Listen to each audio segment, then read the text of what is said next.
Emperor Turan's third wife was a prophetess. I need that right now, Vir. I need to know if the grand destiny I see before me is what is or what might be.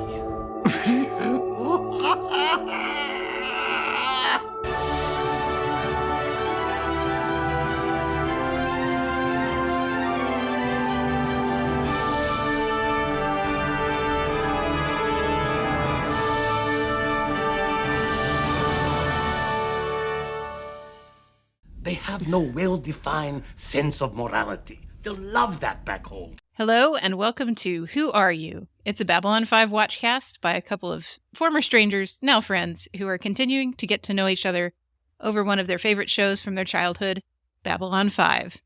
I'm Laura. And I'm Xhafer. And today, I get to ask Xhafer, what do you want? You still haven't answered my question, Ambassador. What do you want? Well, what do you mean, what do I want? What do you want? You really want to know what I want? You really want to know the truth? I wanna really wanna zig a zig ah. Does that answer your question? So I feel like we've both done this one now, right before vacations, where we talk about our pending vacation. But it's a different vacation. I'm very excited about it. I want to know your itineraries. That's what I was hoping you were going to get into. Oh, I actually, so when I do a vacation, I'm like, kind of like fast and loose. So I like leaving lots of free time. Mm-hmm. I like, I'll figure out what I'll do in this city when I get there. I'll find something fun. I'll Yelp, I'll Google, I'll look on Facebook events. I'll find something, right? And I think part of that is just from all of my years of work travel and just like kind of ad hoc throwing things together when I had the energy to throw them together. Mm-hmm. My sister's not that person. Oh boy. And this is a family trip. Yeah. So it's yourself, your sister, and your mom, right? Yes. And then my sister's boyfriend is meeting us over there into the trip. And he'll be with us through Christmas. Okay. Which is exciting. I mean, I've known my sister's boyfriend longer than she has. He's one of my old roommates in college. Nice. I've considered him family for a decade on at this point. Yeah. So not really like, listener, if you're thinking about yourself in this situation, understand that it's a bit different. And if you were not pleased when I mentioned the significant other joining us. Sure. We are flying out to London in 3 days. I'm so excited. Now. When this airs, I will have been home for 2 weeks. Because we've been working quite a bit ahead. Mm-hmm.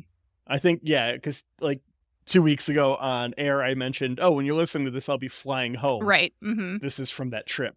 And I'm going for 2 weeks. So it's not even like it's a little bit. So, yes, the itinerary, I actually have it open. Yeah, right London now. First, obviously. Yeah, we're getting in London for a day. Okay. We'll adjust to the time zone. We'll hang out a little bit. We're staying at the same hotel in London the first day that we will be for the back half of the trip. Okay.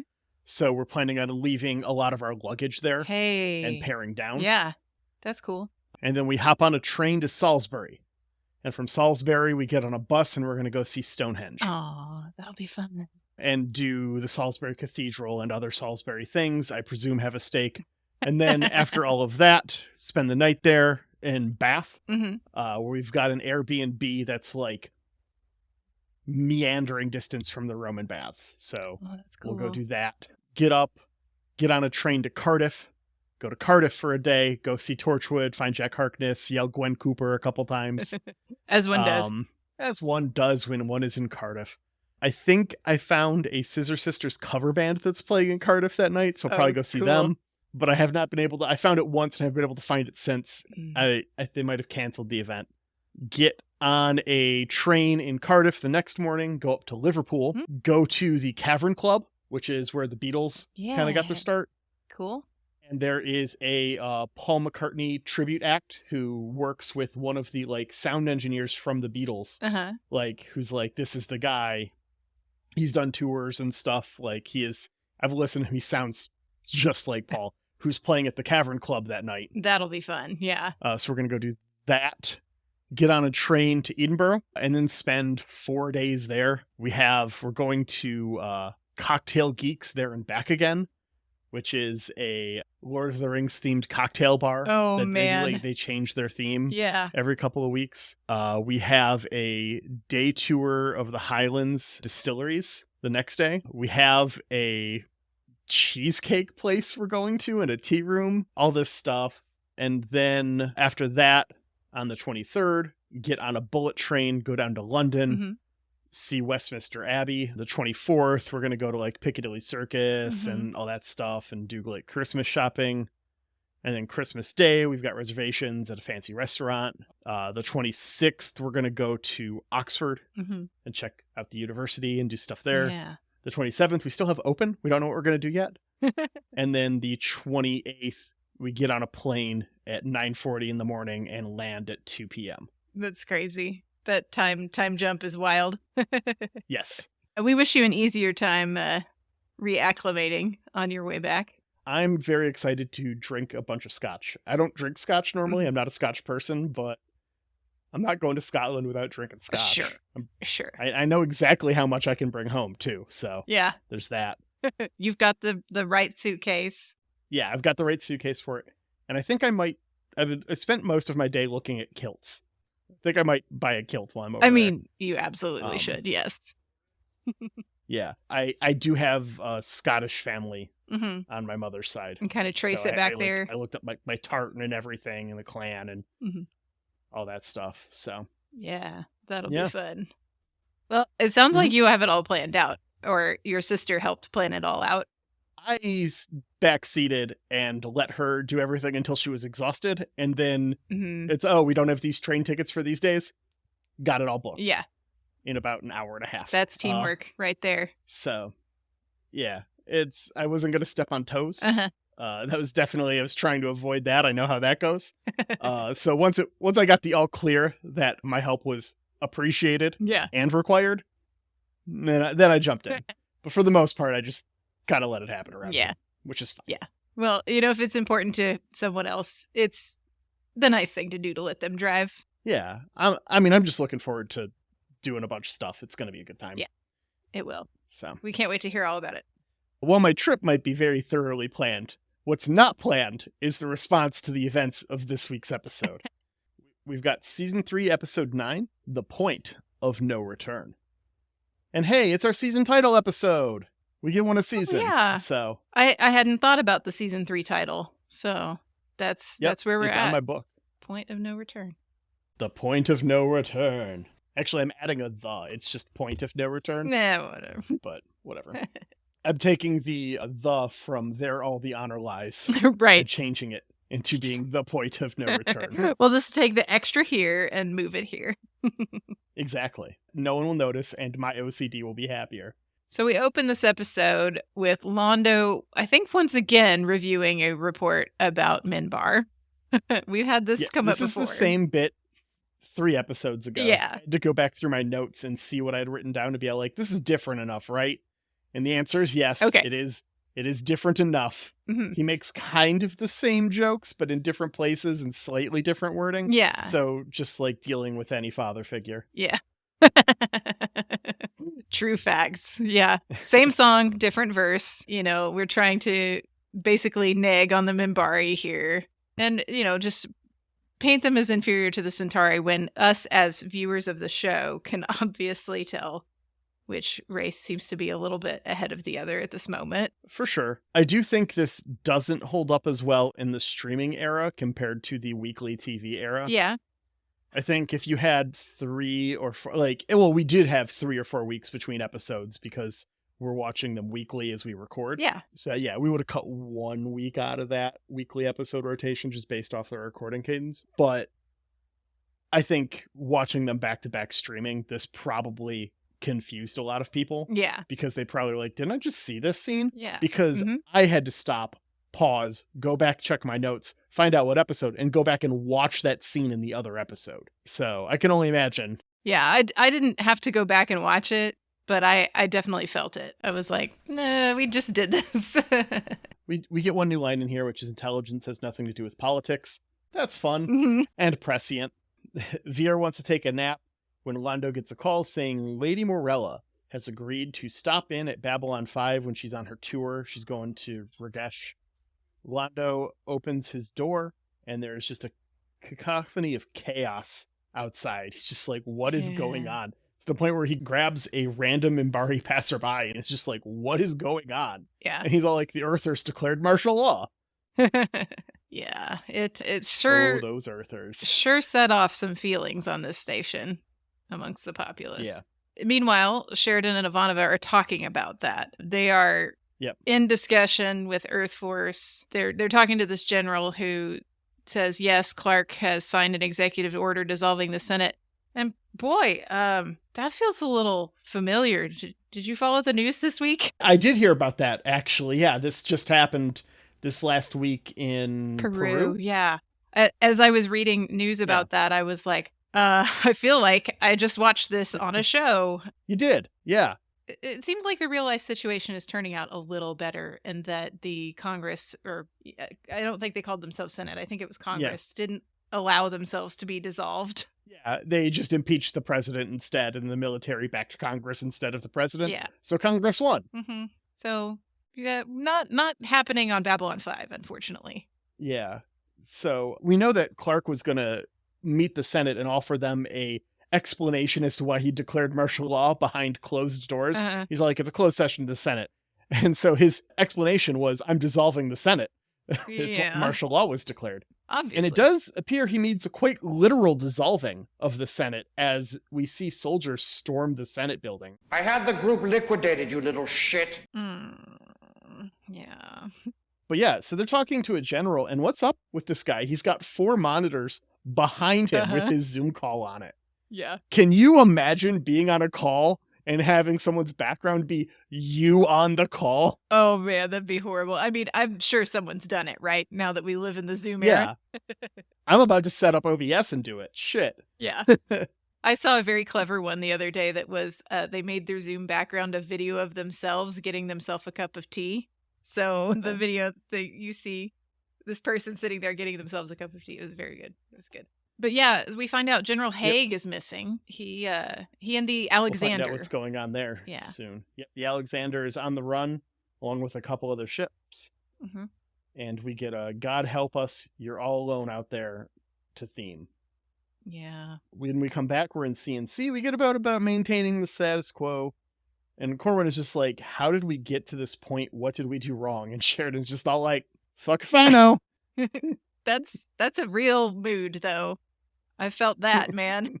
I don't know. We elected one idiot 40 years ago, and it somehow spiraled into electing an idiot this time, and I don't even know. Mm-hmm. Yeah, this is the cycle of humanity, I guess. We get a bit about General Haig here.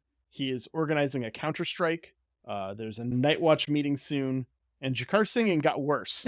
I was actually disappointed that they leaned into the bit that they were trying to do. Mm-hmm. I think it would have been funnier if his singing was really good. Yeah. Yeah, they make it a little more like Klingon opera-y instead of what the singing that he did for us in, what was that, season 1? Where he's singing about all the little fishes? I think so, yeah. Yeah. So he definitely did degrade a little bit. Yeah, he gets set free 3 weeks early because of everything going on. I wonder if that will come back. Those 3 weeks of missing punishment. Yeah. Over at Space TSA, Londo and Veer are waiting as we learn that Lady Morella is a prophetess, a seer, right before she arrives.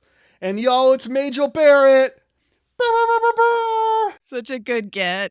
I love it. I was sitting there poking my husband the entire time she's like walking into the scene. I'm like, look.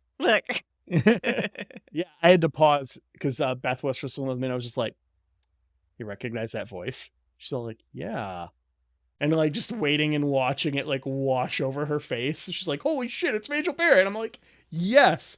There's a fun story about how this happened. Do tell. So Majel Barrett on the convention scene got asked a question about like, hey, how do you feel about, all this Babylon 5 stuff ripping off Star Trek? And she's all like, have you watched the show? Because Babylon 5 is actually a good show. And if you like intelligent science fiction, you should probably watch Babylon 5 if you haven't given it a chance, because it's actually a good show. So don't buy into any of that. If you like sci-fi, if you like Star Trek, you'll probably like Babylon 5. Said that at a convention. word gets back to JMS. Mm-hmm. JMS reaches out through proper channels. Hey, would you be interested in doing a guest spot? I'd be delighted. Of course she would, yeah. So he wrote the role of Lady Morella for Majel Barrett. Yeah. Oh, that's great. Just like wrote her into an episode. We're doing it. She's such a class act. That was the classiest response you could have to that question in that venue. Like, for sure. Good for her. And even then, some of the dialogue in here is admittedly about Gene Roddenberry. Oh, uh-huh. Yeah. Like, there's a bit with Londo talking about how great her husband was, and her talking about how people are never appreciated in their time, and only in their, when they're young and they're great, they're like, oh, it's ego. And then when you're old and you're great, it's, forgotten, or, no one gives a shit anymore because you're old. Yeah. And only in death is greatness really imparted to someone who is great. 100% just talking about Gene Roddenberry, confirmed by JMS. Oh, that's very sweet. That is very sweet. It is. I like that context on that. Yes. It opens it up. It changes the dialogue a little bit when you view it through that real world lens. I do think it's very fun in her dialogue, too, that she refers to herself in the we. And they explain that as her husband's spirit is said to be with her now since he has passed on. And so she gets to use, the royal we for everything. Yeah. I think it is delightful. It adds a lot to the mystique of this Centauri woman. Yeah, it's great. We get 2 simultaneous scenes right after this. We get the Nightwatch meeting in Sheridan's office. We learn that all off-world security is going to be handled by Nightwatch only. The general is very, specific and kind of, stary with his words, and we find out why later in the episode. But I'm all like, he's just telling him what to do. Yeah. I don't know if it was just because I've seen this and it was just living in the back of my mind. This will be a fun one to go back and listen to some of those Babylon 5 first timer podcasts for, I think. Oh, sure. Yeah. Because I knew what was going to happen, and I can't separate knowing what was going to happen from watching it at this point. Yeah. So I don't know if it just stood out to me as obvious because I was waiting for it, even if I didn't remember it directly, or if it's just super blatant. Yeah. No, I remember this as being something that went over my head when I was a kid. And then when he turns it at the end of the episode, being like, oh, he's so smart. But yeah. I doubt I got it as a kid. I don't recall. But on my watch through that I started in 2020, definitely was just like, oh, this is obvious. Yeah. I wonder for other... Because they've done this before. Yeah. They've done this thing where the general gives orders and they use the exact language, or the senator gives orders and it's all like they use the exact language to turn it against them. And for them to zoom in or just focus on he'd say something and he'd just sit there and be like, wink, wink, nudge, nudge. It's just felt like a bit much. We get a Nightwatch runs Babylon 5 now from Officer Alex Jones to commercial. Yeah, Garibaldi's gonna love that. Like hell. Yeah. So I wanted to talk a bit about Nightwatch, and this seems like a good time. Yeah, they're thick as thieves this last episode. So Nightwatch comes from a quote from a famous, we'll go with the term politician. Okay. And I'm going to read you the quote, and I want you to guess if you can tell me who said this quote. Okay. I don't believe a conservative Nightwatch would be tolerated either. This is the genesis of the term Nightwatch from JMS bringing up this quote. Who do you think said this? Is it an American? I guess you don't have I don't want to give hints because it could give it away, but think about what Nightwatch is and what Nightwatch does, and someone in history who might be aligned with that kind of an organization. I mean, the obvious thought is Hitler. Is it that? But it is an American. But it is an American. Okay. So it is Joseph McCarthy. That was my next guess. Because that was kind of his whole thing too, watching people. Yeah, this was directly in response to being all like, well, hey, you're just creating a conservative version of the Gestapo to root out liberals and calling them communists. And he's all like, no one would tolerate a conservative Nightwatch, coining the term almost. And so that's where this comes from. And this is directly in response to his feelings about a lot of people who would watch the news in the early and mid 90s and be all like, this kind of thing can happen in other countries, but it can't happen here. Because he thought it was absurd to think that, given it has happened here. Right. more than once. Mm-hmm. And so a lot of how the Nightwatch storyline is organized is to kind of lead you into this is how a democracy can become a police state from the view of people in that democracy. Mm-hmm. Yeah, I remember too, in the early 2000s when you and I were still, children, right? Teenagers, when we formulated the Department of Homeland Security, and hearing, in my circles and from the adults in my life, like how sort of horrifying that was, and that, the words homeland specifically Mhm. kind of hearkening to some right-wing connotations, especially from other countries like, Germany of a certain time and such. Yeah, So, for sure. But it was well received in other parts of the country. So, Yeah, yeah. for sure. I mean, I admittedly have a very unique experience in where I was living and what I was not really doing, but definitely where I was living. And I was a student during 9/11. Mm-hmm. And I mean, I've talked about my father before Mm-hmm. on pod. He's a very conservative dude. That's not news for listeners. Him being a Muslim probably is news for most listeners. Yeah. An odd combination sometimes. Yeah. Yeah, especially given some stuff he said. I think I might have mentioned we might have talked about I know it we off have pod. talked about it. I'm not sure if it made it to pod. Yeah. Some mental Yeah. dissonance he's had. But having that, the high school that I went to was not a white majority high school. I went to a white plurality high school that had a lot of people of Middle Eastern ethnic descent. Most of them were actually Christians. Yeah. Yeah. It was a group that was displaced during the first Gulf War Yeah. Okay. by Saddam Hussein, and then ended up being brought over in mass as cultural refugees and settled in the Detroit area, right That by where I grew up. sounds eerily familiar. Yes. Okay. So that being a whole thing too, like having that being my peers in high school, and then having something like 9/11 happen and Osama bin Laden and the wars, and just like is a very interesting experience. Yeah. Reflective, I'm sure. Yeah, especially as I've gotten older and learned to both process things and be a bit more introspective. Yeah. But anyways, we come back from commercial to find Jakar going to his quarters.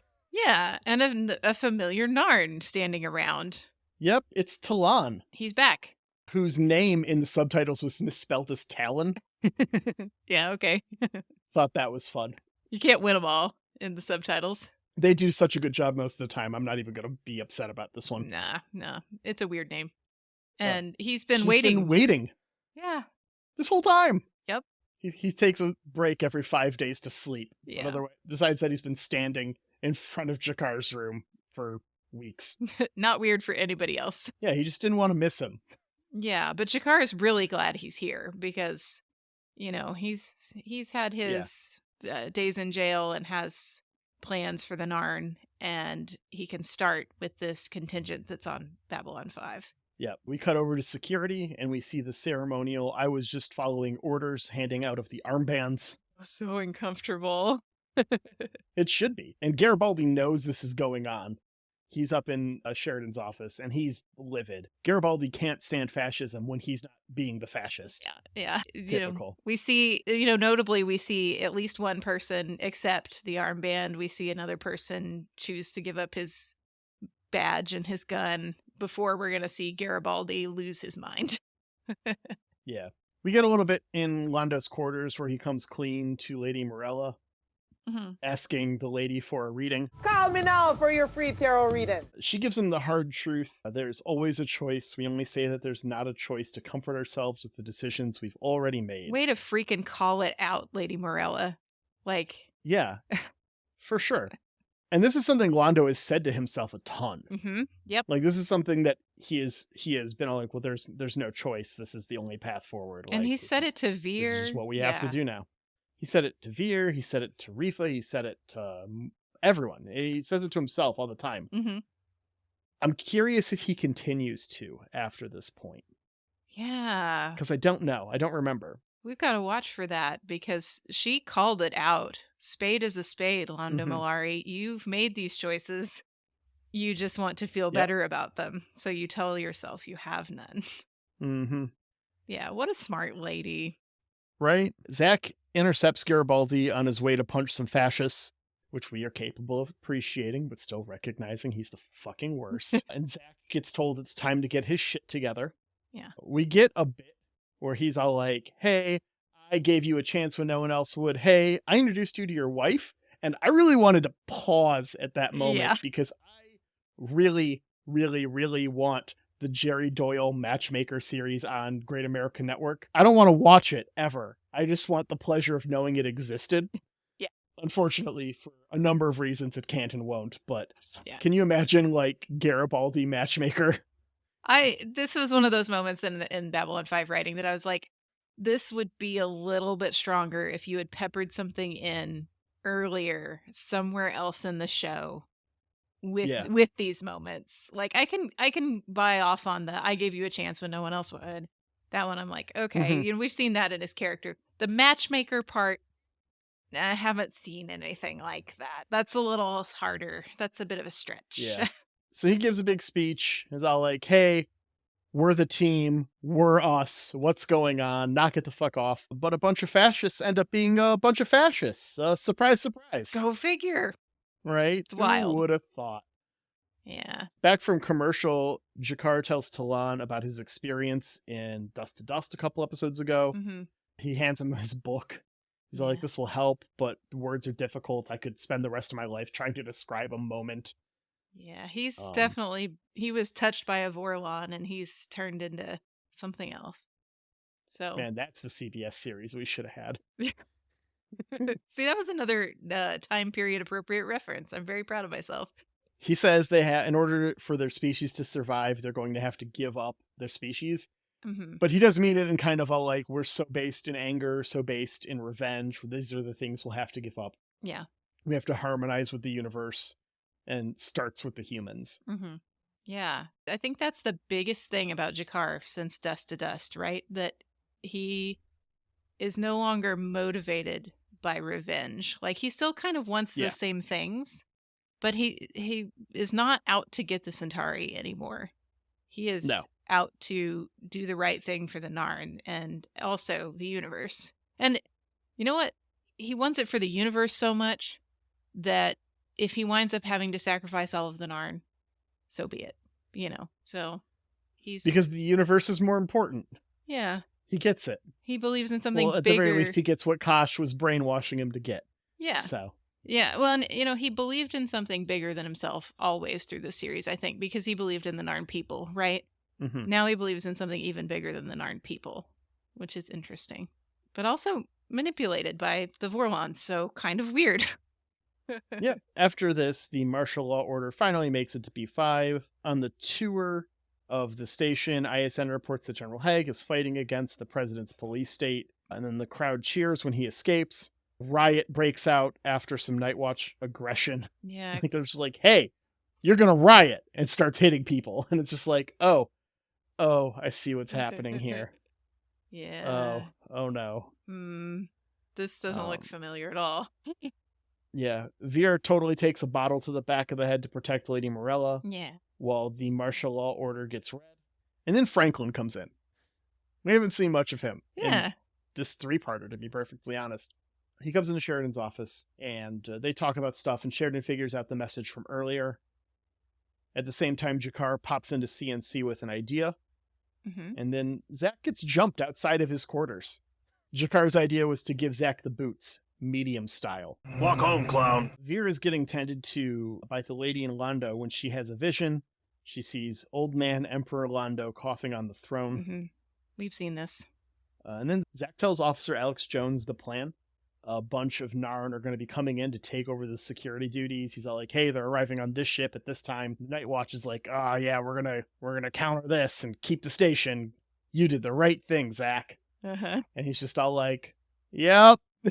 Let's send all our people non-conspicuous all at once to this docking Every bay. single one. Mm-hmm. Yes, please do that. The one with the big doors that can close on both sides. Yes. Uh-huh. Yeah, do that. Stop those Narn.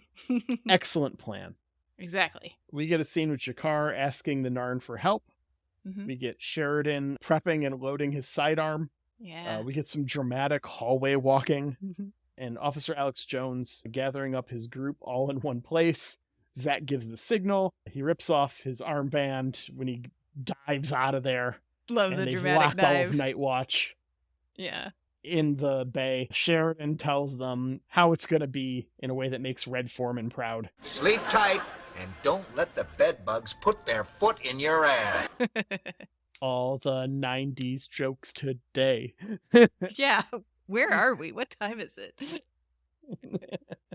What year is it? Yeah, I love when we're like, just as we're aiming our guns at the locks, Sheridan reminds them what the station is made of, and maybe don't do that because you'll all die. Right. Yeah. So this is how it is. They know that they're just buying time, but Sheridan's like, hey, if we've got enough time to buy General Haig a couple of days to take Clark out, then it's worth it, you know? Mm-hmm. We can end this thing quickly.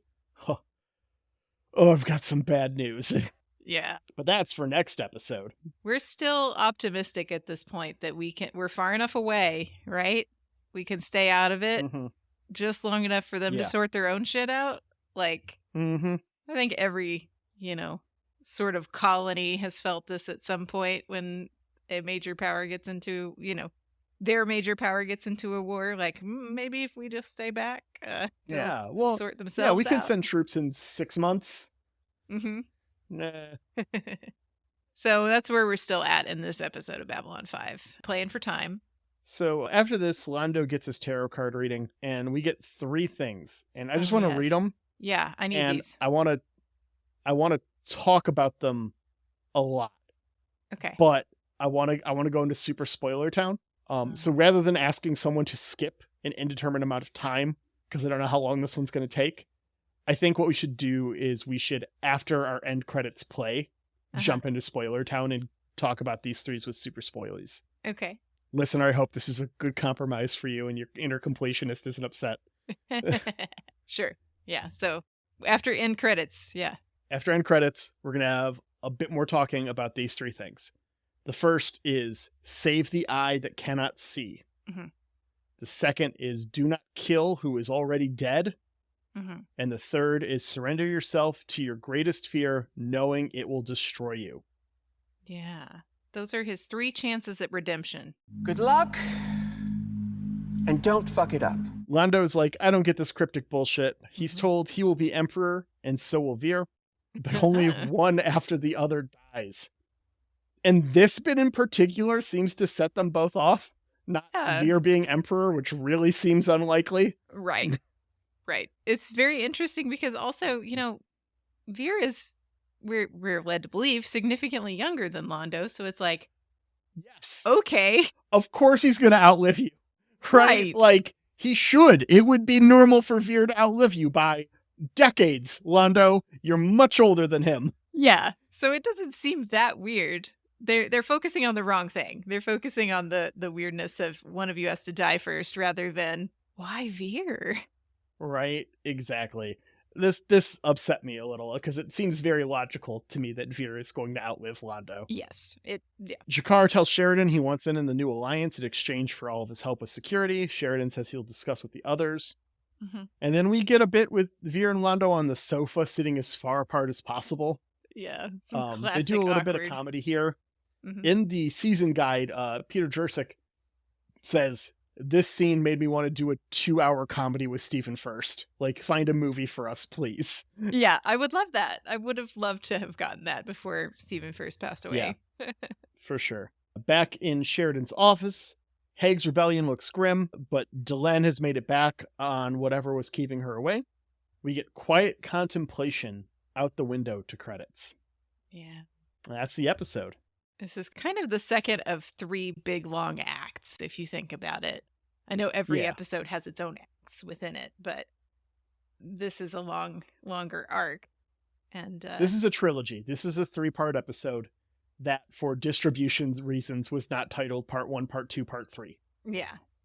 JMS even says that. Like, they pick up literally the next scene. You can put them together and watch them as one cohesive piece. Mm-hmm. They are designed for that. Yeah. It's beautiful. And of course, in that, the end of the second act, you're not going to have any satisfying resolution. So Yeah. before we decide how we rate this episode, I want to ask you a question. Go for it. The turn that Zach takes, how Mhm. did you find it? Did you find it satisfying, believable? What's your thoughts? His motives for joining Nightwatch were always, oh, well, I get an extra $5 an hour or whatever, Like, it was never about Nightwatch and their ideals. I think the thing that is the least believable about Zach's arc is that he's effectively second in command of Nightwatch on the station. Yeah. The reluctant guy. Yeah, he's the reluctant guy. He's the guy who questions shit all the time. Like, when there's the Ministry of Peace people, he's just like, why are we doing this? When he finds out any of the big news before it happens, he's all like, that's absurd. Like, he is not the dude who's out there raising your banner, committed to the cause. Why is he number 2? Is it just seniority? Did he just sign up early enough? Yeah. That seems very poorly organized to me. And so that's my biggest issue with the whole thing. It seems like maybe it's his rank. Maybe, yeah. He is. I think he's the highest ranked person. Because he's Garibaldi's second. Yeah. He definitely outranks Officer Alex Jones. Yeah. But it's not very clear where that came from, considering he is so reluctant. But I remember watching him reporting to Officer Alex Jones, the whole plot, the Narns are coming, and really feeling like, oh man, he sold it to me. Like, he really has decided to go ahead and side with Nightwatch. He's too freaked out, because they did sell to his doubt with Garibaldi, why won't you tell me what Code 7R is? Yeah. And he knows they're up to something. We see it in his face all the time. Yeah. He knows something's going on, and he knows he's not trusted. And that hurts him. Yeah. And that's definitely something that pushes him towards this. But the second he is trusted, the second he's brought into the circle, it's done for him. He's not interested. Yeah. Because that's all he really wanted to do. It wasn't about being in the room where it happens. It was about being with your friends and with the people that you trust, your comrades. Especially Garibaldi. He felt for like him. he's someone who deserved trust. Yeah. And he was not someone who was offered trust, and that wounded him. Yeah. So I obviously, we're watching it again a second time, right? So that moment where you're supposed to feel like, oh God, no, he's really turning on Garibaldi, didn't have the same hit the second time. But I remember the first time feeling like, oh man, no, really? He's going to make it worse, Yeah. So I think a lot hinges on Zach in these 3 episodes. And for sure. Especially this episode. Do you believe he could turn on them? Yeah. For dramatic tension. Well, how do you feel about it, Xhafer? Oh, this is it. 5 out of 5. Yeah. Let's go. Yeah, we're going to give this one 5 out of 5 fascists punched in the face, in addition to Babylon 5 out of 5. Yeah, this is it. This is a great episode. Here for it. I will say this is the best of the 3, in my opinion. Not to spoil my rating on next one. But I think the pacing in this episode is just fucking perfect. It is very good. Yeah. I love Majel Barrett. Oh, she's a fucking gem in this episode. Her character is perfect. She's great. She does a great job acting. Her interactions with Londo and Veer are excellent. It's just the whole thing. This is the package. This is it. This is complete Babylon 5. If you watched this episode and you didn't like it, what are you doing watching this show? Yeah. Yeah. I do feel very 5 out of 5 for this episode too. Which is fine for the record, but what are you doing listening to this podcast then too? I don't get it. Yeah. Why are you here? Like, Why do you hate yourself? Right. But we love episode. You. I mean, maybe. I don't know. If they hate themselves that much, then they're probably, and they're still watching the show and listening to this podcast, then they definitely don't agree with me. There's something in there. Politically, there's something in there. And I was like, maybe I don't like it. I don't know, whatever. It's fine. So, but yeah, next up we've got Season 3, Episode 10, Severed Dreams. Earth Force sends destroyers to seize control of Babylon 5. Sheridan rallies the crew to fight back. As the Shadows gain allies, Earth's colonies defy martial law. Yeah, there's a lot Part going 3. on there.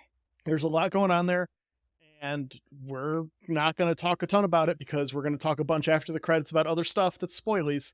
Oh, so right. let's just get right to it and say some thank yous. Thank you, Jeremy Siegel, for our lovely theme music. You can find more of Jeremy's work at jeremysiegel42.bandcamp.com. And thank you to Angry Duck Time Machine on Instagram for our podcast artwork.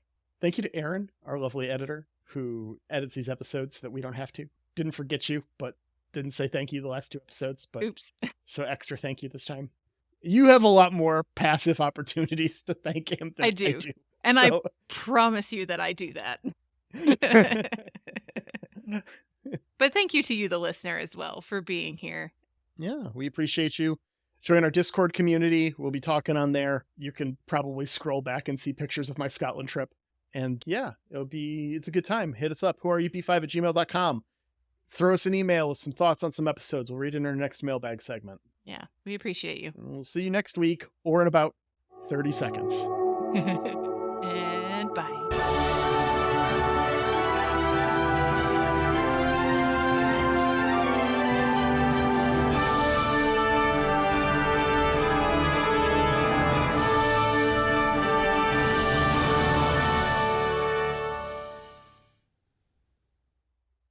Spoiler Town. Population us. You, me, and our listener right now. All right. So, 1. Save the eye that cannot see. This is the one I'm not sure about. I got 3 things. Okay. It could be the eye, the Centauri artifact that Londo saved. Oh, okay. That's already done, though. We've done that. Yeah, but it could be something with that. It is an emblem of the office of the Emperor. For sure, for sure. 2, it could be a reference to Jakar's missing eye, which he still has right now. Uh-huh. Yeah, that was where I went, but it didn't, I don't know, it just didn't make sense to me.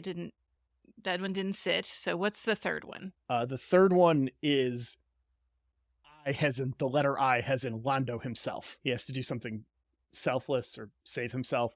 I don't know. We know that he doesn't get this, though, right? No, we know how he dies. Yeah. We know how he dies. We know he's an old man, gets strangled by Jakar. We know this happens because we see the future cut to it happening. So he surrenders himself to his greatest fear, death. He brings it on willingly. He tells Jakar to kill him when he gets super drunk so the thing controlling him can't do anything about it. Yeah. We know this is how Londo goes out. So we know it's number 3. And I also know what number 2 is directly. I did not remember when Lady Morella was saying it in the episode. I was like, I don't remember number 1. I don't remember number 2. Then when you said it, when you listed it just now, I was like, there it is. I remember. Yeah. Yeah, so I think Save the Eye That Cannot See is saving Jakar from losing his eye, which he fails to do. Yeah, he does fail to do. Jakar getting tortured and going through his, I believe it was 3 weeks of imprisonment on Centauri Prime. I'm not quite sure how long he's there. Yeah. But I would be shocked if it wasn't the 3-week symmetry of his missing punishment from this episode, especially given this comes up. And in flash forwards that we've had, we see Jakar's missing an eye. Yeah. So this was already part of the plan. Yeah, so we're going to... so I think that's what that is a reference to. Sure, yeah. 2, don't kill that who is already dead. This is obviously Mr. Morden. Okay. I didn't think that. To me. Okay. What'd you think it was? I thought it was John Sheridan. It could be Sheridan, who does die. Mm-hmm. Yeah, that's that could be a whole thing. Because I think he's in jail with this Centauri Prime later, so... Yes, he is. Yeah. And he does have a chance to kill Sheridan in the far future, but he doesn't kill him. Yeah. So that would be him getting out of his destiny, which I guess he does right after. Yeah. The scene right after that is him getting drunk and getting killed. Okay, but tell me the Mr. Morden thing, because that seems like it would be more likely now that you've said it. Well, Mr. Morden is dead. The human that was Mr. Morden is dead, is inhabited by shadows. That's a whole thing. Mm-hmm. Yeah. And he does kill Morden. Yeah. He has Morden's head put on a pike for Veer. Now, why would not killing him be a chance at redemption? Well, okay. All right. Maybe. Okay. I think what that chain of events leads to Mm-hmm. is it the Drakh are the bad guys that come about towards the end of season 4, season 5 that were like the former shadow servants. Yeah. And they're the ones who put the thing on Londo. Yeah. If This is Morden what draws is still their around, attention.